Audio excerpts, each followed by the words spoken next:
Assalamualaikum warahmatullahi wabarakatuh. Yang kami muliakan Sultan Haji Husrin Hud, para alim ulama, para undangan semuanya.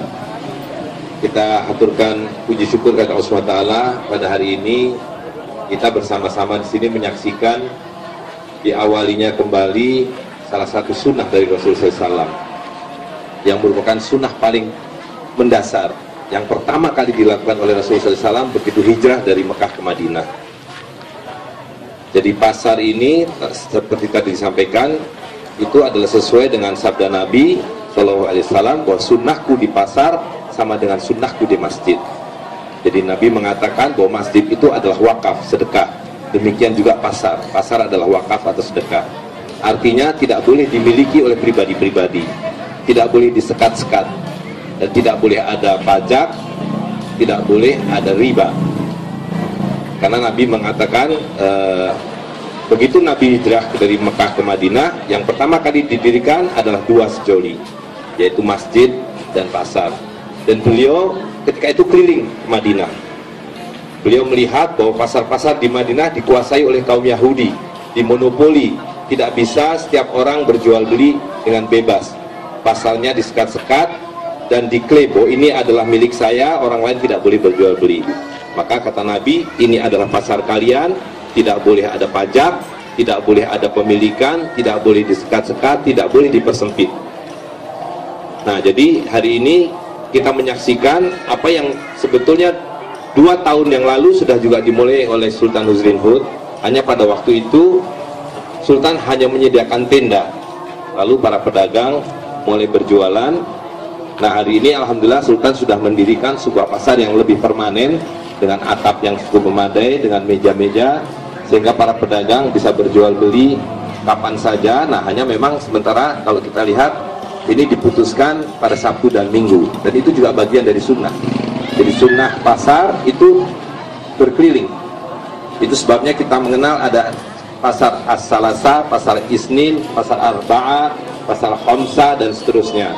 Nah, kita mengambil tradisi itu. Di Jakarta masih ada sisanya, ada pasar Senin, pasar Rabu, pasar Jumat, tapi sudah tinggal nama, tidak ada pasarnya, tidak ada berjual belinya. Karena begitu kita menyekat-nyekat pasar, maka rezeki tertutup. Allah SWT mengatakan dalam Al-Quran bahwa rezeki itu dibagikan tanpa dihitung, dibagikan pada siapa saja yang Allah SWT kendaki. Tapi kelakuan kita membuat rezeki itu terbatas.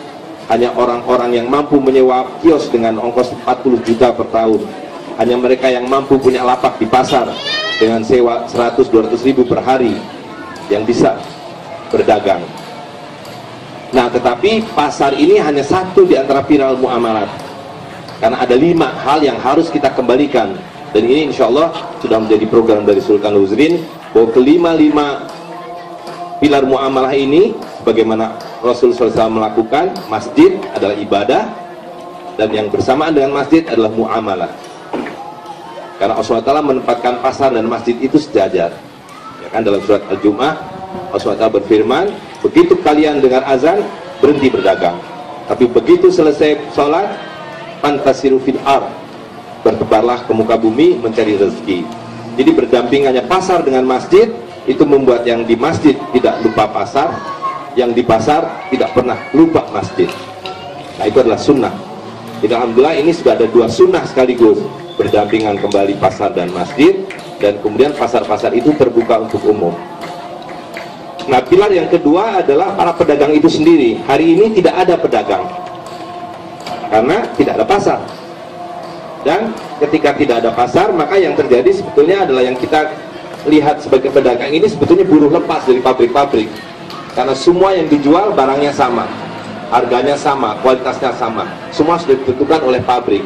Jadi yang disebut para pedagang hari ini sebetulnya hanya jalur distribusi. Karena itu sunnah yang lain tidak bisa terjadi, yaitu redho sama redho dalam jual beli. Harga sudah ditetapkan, kita masuk supermarket, lihat harga, suka tidak suka, harganya sekian.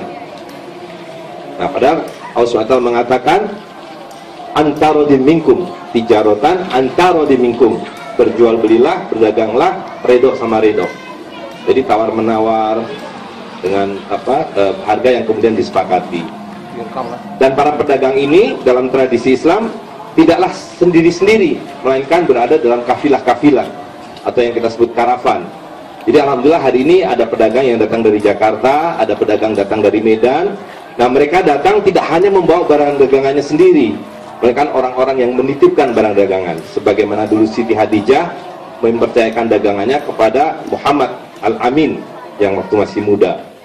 Jadi dengan kembalinya karavan, maka seluruh prosedur jual beli menjadi langsung dari pemilik barang masuk ke pasar, tidak lagi melalui para perantara, tidak lagi melalui para calo yang akan membuat harga berubah, dan tidak semua orang bisa. Jadi hari ini kita hanya mengenal yang disebut sebagai kadin, kamar dagang. Nah, kamar dagang ini monopoli yang lain, tidak semua orang bisa bergabung di dalam karavan. Nah, jadi sunnah yang kedua, begitu ada pasar, maka akan kembalilah nanti insya Allah karavan-karavan ini. Orang-orang yang tidak punya keahlian berdagang tetapi punya uang, maka dia akan berkirat menitipkan modalnya kepada para pedagang untuk kemudian berjualan di pasar. Nah, ini adalah surah yang ketiga, di mana dalam Islam transaksi usaha itu hanya ada dua, yaitu kirat atau mudharabah, dan itu untuk perdagangan, dan yang kedua adalah syirkah, yaitu untuk produksi. Hari ini ada satu toke bisa punya 50.000 buruh sepatu, atau 50.000 buruh tukang bikin baju, tapi tidak ada satupun yang bisa membuat sepatu. Tidak ada satupun buruh pabrik sepatu yang bisa membuat sepatu. Nah, dalam syirkat 5 orang ahli sepatu kita menyebutkannya sebagai pandai. Maka ada pandai besi, pandai sepatu, pandai kayu, pandai keris, dan seterusnya. Itu adalah bagian dari sunnah yang sekarang juga sudah mulai hilang.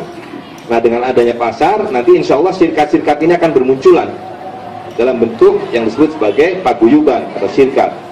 Nah, itulah sunnah yang keempat, ya. Jadi pasar, pedagang yang merupakan pedagang kolektif, yaitu kafilah. Dan dulu penduduk Mekah itu omset khalifahnya kalau dia pergi ke Syam atau pergi ke Yaman, itu kira-kira kalau dirupiahkan hari ini 250 miliar. Itu karavan. Jadi tidak semua penduduk Mekah bisa berdagang, tidak semua penduduk Mekah punya uang, tapi orang yang punya uang menyerahkan uangnya kepada para pedagang. Dan dicontohkan sendiri oleh Rasulullah SAW, dicontohkan sendiri oleh Sayyidina Utsman. Dia punya karavan itu 1000 onta. 1000 onta, ya. Jadi kalau hari ini tentu tidak onta, kita pakai kontainer. Nah, di dalam kontainer itu bisa dimiliki oleh 5 orang, 10 orang. Para pemilik modal yang tidak bisa pergi ke Singapura, membawa kontainer, cukup 1 orang berdagang di Singapura. Nanti bawa pulang, berbagi hasil. Nah, itu yang disebut kirat atau mudharabah. Nah, yang berikutnya adalah syirkat, produksi. Hari ini kita kalau mau beli sabun, mau beli kecap, mereknya hanya itu-itu saja. Karena syirkat-syirkat mati, dikuasai oleh monopoli perusahaan-perusahaan besar. Nah, diharapkan nanti dengan adanya pasar ini, tiap-tiap penduduk di Tanjung Pinang ini ada yang bisa membuat sabun, membuat odol, membuat pakaian, membuat apa saja, langsung ke pasar. Nah, yang kelima, yang paling pokok adalah syarat utama dalam jual beli, dimana kalau ini tidak dipenuhi, jual beli itu tidak sah. Yaitu satu, antara minkum tadi itu redo sama redo. Yang kedua adalah yadan biyadin, harus tunai. Jadi jual beli itu harus tangan dengan tangan.